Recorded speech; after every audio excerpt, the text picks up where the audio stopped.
Good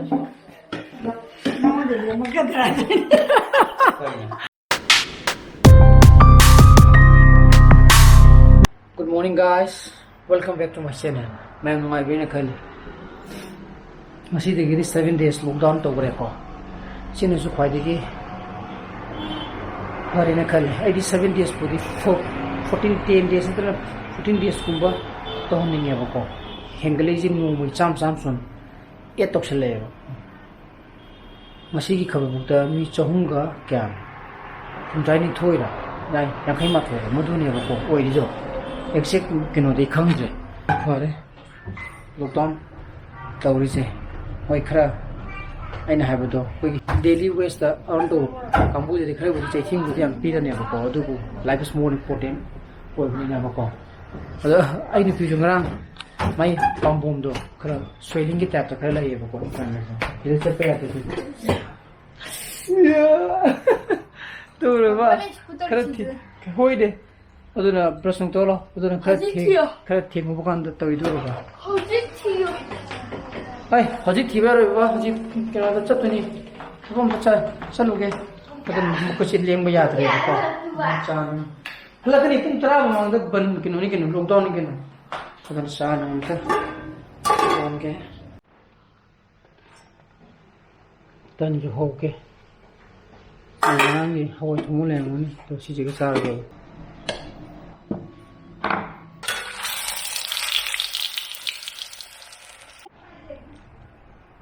Lau, cina padi tan je sain di, ini tan nama ani rasaro, udah sak ngale saro ngahab di sari ni mai.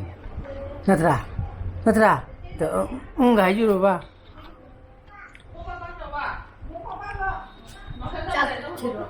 Sak kilo, tuang dari tu. Bobo, kamu bobo. Aduh jangan, kasih nanti tadi, cang ya, pung drama tu baru. Ini sih kamera ni kena mai kapi je. Why? Tanjau mana Terus. Ini nak pakai kan? Ini mukul ada ni. Kau mana sak tham tu na hai ni dah ina. Sih mamang gigi footage kau tu, kaga light kaga fluctuation mamli lumuk tara ni boko. Aisyah pana, ini juga yang ngudra, ini kayak gini dikan ban. Aisyah no pana ne. Magi setting dah sendok le me bako. 25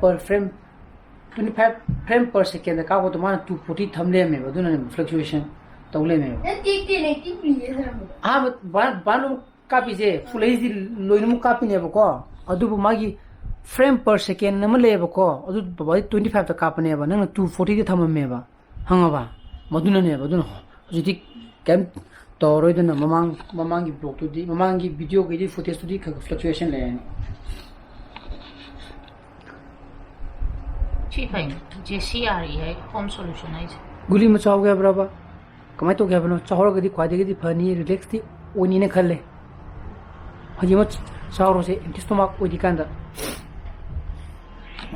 माई जैसी की post इधर लाई है दे केम तो दी और देखो मुझे मदान सुन फम मगले ले रहा है रा कुछ शायद सुने नहीं दो ले दी सुन तो क्या लाओ से कांदे इबानी चक्कर दबो चल रोजी पुंग बनता रे लॉकडाउन के ऐसी की एफसे गोडाउन हाई जंप हम तो आगे जिदा तो आदत थली में अंजिन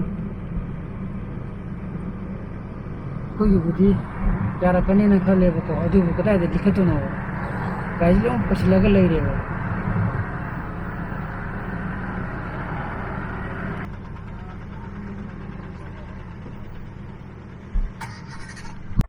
kan lotong thopa kan essential service katang chalon haidana madugi ne bako to koi di ini bi ma yo sata ta ne chalin ne ado som de mo thayal ne kai o sidlo mo wari san nai de na jasi tabra kai marong gi na sandra phai to godam ni ilang ji phatre bako kuni tamai phata na chalin ne chalin ini bi yo mai pista piro Lima lor hala ni to. Yundu yore do sigi tu sakiju tera kone bogo. 당시 야도. 어디 시기 주작지 야만 노웨 노인 풀러그디 짜그디 하고도 많은 노르고 짜는 거 어디 하나 하이디 이노 또 복한데 야더라고 당 또이네 봐 저는 빠지 ngarangi yen gi maning do ngi sak ngan ta sa len lei len ki ai ge ngai de bi de no tra ha na ngi ai ngai du gi boko tram thit oi gara bar oi gara ai na hal pakan da 홍아! 주작 짜가들아! 짝 사 토게 그래! 티 서울에 티 통이 또 쓰다 보이 나한테 그 렉트라? 그럼 어디 짜기로 이 항리기니 ai em xanh thì cái ngọc không chị đó Sao mà ừ. không? Nó sẽ ra rồi tự nhiên ra. một tu một cha này glass cái mà nào 아니, 탑니다. 카피로 수야. 이거 뭐 이용하다 먹어. 맞지? 근데 너 필요 없어. 난기야. 난기야. 응. 진짜.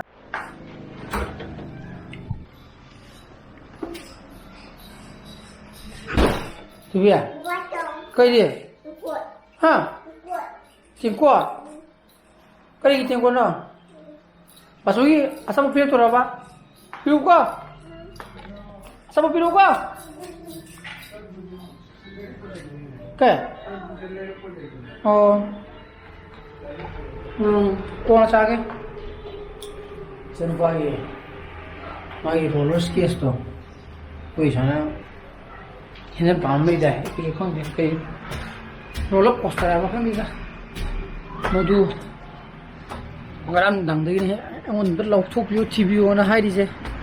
그다음 마탁 탐김네버 폰폰 이제 짜는 좀 말래. 그다음에 쿠퍼가 탐김이네.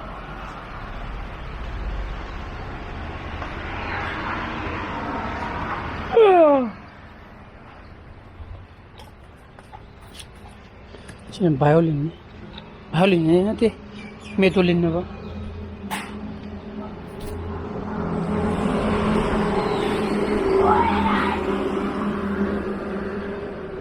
스카다 아니냐? 엔 티두지고.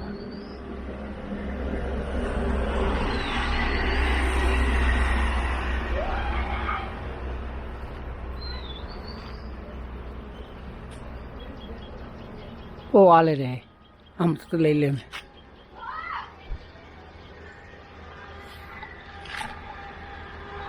아무튼 럭서기게. 럭서에 모티 몰람들에 보고 문웅지. 그런다 시기 플라스틱 신나 파즈나 쿠퍼가 타나메바. 시부디 하나 이 모서브네 뭐 아이지. 도시 오픈 테이블. 점프하고 모티에.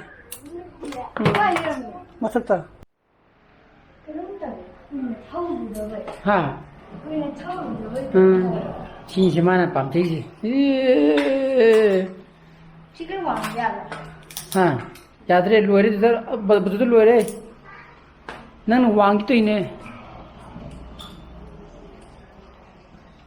School का गाड़ी नहीं का 2000 क्या है 15 के रंगन बेंगलोर से ले रहे कितने का बिग बाजार है कि ये नहीं चाहिए मुझे वो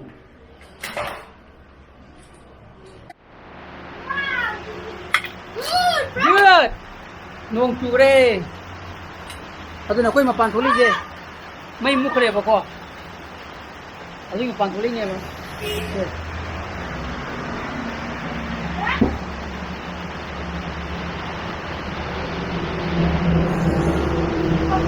oh 이거 너 진짜 보고 있어 kare 이래 봐너 두고 봐 nung chu bo u da ba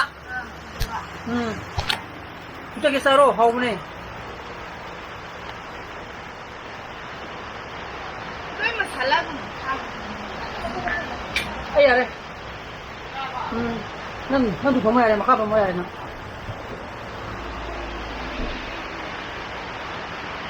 Gabriel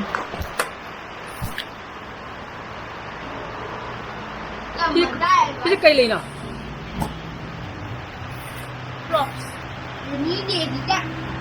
Tak tahu. ha Ini dia kon tak. ꯑꯗꯨꯅ ꯉꯔꯥꯡꯗꯒꯤꯗꯤ ꯑꯣꯝꯆꯥꯛꯅꯔꯒ ꯂꯩꯕꯅꯤꯅ ꯉꯁꯤ ꯅꯣꯡ ꯆꯨꯔꯃꯤꯅ ꯌꯥꯝ ꯐꯔꯦ ꯑꯩꯅ ꯇꯨꯝꯕꯁꯨ ꯅꯨꯡꯉꯥꯏꯔꯅꯤ ꯉꯥꯏꯍꯥꯛ ꯂꯩꯔꯒ ꯂꯦꯞꯈꯤꯕꯁꯨ ꯈꯪꯄꯣꯠꯇꯦ ꯃꯩꯗꯤ ꯃꯨꯠꯈ꯭ꯔꯦ ꯑꯗꯨꯅ ꯐꯖꯗꯣꯔꯤ ꯍꯣꯔꯦꯟ ꯅꯨꯡꯗꯥꯡ ꯑꯃꯨꯛ ꯃꯩ ꯂꯥꯛꯇ꯭ꯔꯗꯤ ꯕ꯭ꯂꯣꯛꯁꯦ ꯐꯖꯗꯣꯔꯤ ꯅꯣꯡ ꯆꯨꯕꯒꯤ ꯀꯥꯟꯅꯕꯁꯦ ꯁꯤꯗ ꯏꯁꯤꯡ ꯌꯥꯔꯤ ꯃꯌꯥꯝꯁꯦ ꯂꯩꯒꯤ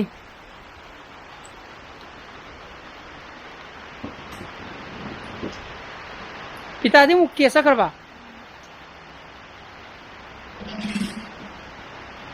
ꯅꯣꯏ ꯑꯍꯨꯝꯃꯛ ꯊꯧꯏꯔꯥ ꯊꯧ ꯌꯥꯗ꯭ꯔꯣ ꯅꯣꯏꯁꯨ ꯅꯣꯏ ꯃꯌꯥꯝꯗꯨꯗꯤ ꯅꯕꯥꯅꯤꯁꯨ ꯍꯣꯟꯗꯒꯤꯅꯤꯀꯣ ꯉꯁꯤ ꯇꯥꯒꯤꯗꯅ ꯁꯤ ꯐꯥꯒꯤ ꯊꯧꯅꯦꯍꯦ ꯅꯣꯏꯁꯨ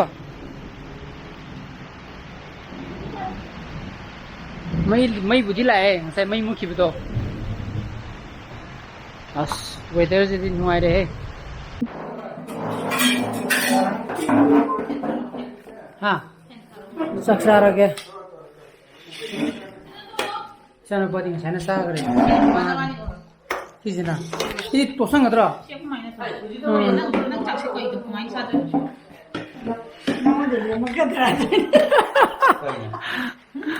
시디 컬러 진짜 아이디 야맘들에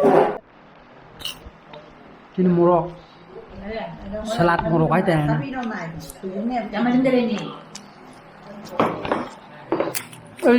ngang gì 제가 지금 đầu tiên rồi 내가 지금 떠네 봐.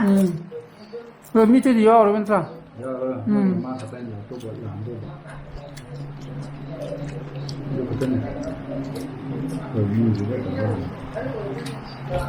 그래 난 자기 얘기가 또 짧게 들려 내고 밑에 또 내가 여러 번 거의 아마도 여러 번 되게 되네 아마 나자자 거의 시그당 내면 또 주제 그러네 저는 거의 시그당가 그거 뛰는 장 비는 짝두에 ꯑꯗꯨꯅ ꯃꯁꯤ ꯕ꯭ꯂꯣꯒꯁꯤ ꯃꯇꯥꯡꯁꯤꯗ ꯂꯣꯏꯁꯤꯟꯖꯔꯒꯦ ꯑꯩ ꯕ꯭ꯂꯣꯒꯁꯤ ꯄꯥꯝꯕ ꯊꯣꯛꯑꯒꯗꯤ ꯂꯥꯏꯛ ꯇꯧꯕꯤꯔꯝꯃꯣ ꯁꯤꯌꯔ ꯇꯧꯕꯤꯌꯣ ꯑꯅꯧꯕ ꯚꯤꯌꯨꯁ ꯑꯣꯏꯕꯤꯔꯒꯅ ꯁꯕꯁꯀ꯭ꯔꯥꯏꯕ ꯇꯧꯕꯤꯔꯝꯃꯣꯀꯣ ꯅꯣꯏ ꯏꯁꯥꯅ ꯐꯖꯅ ꯂꯩꯕꯤꯌꯣ so please be safe and be healthy. Bye bye. Good night.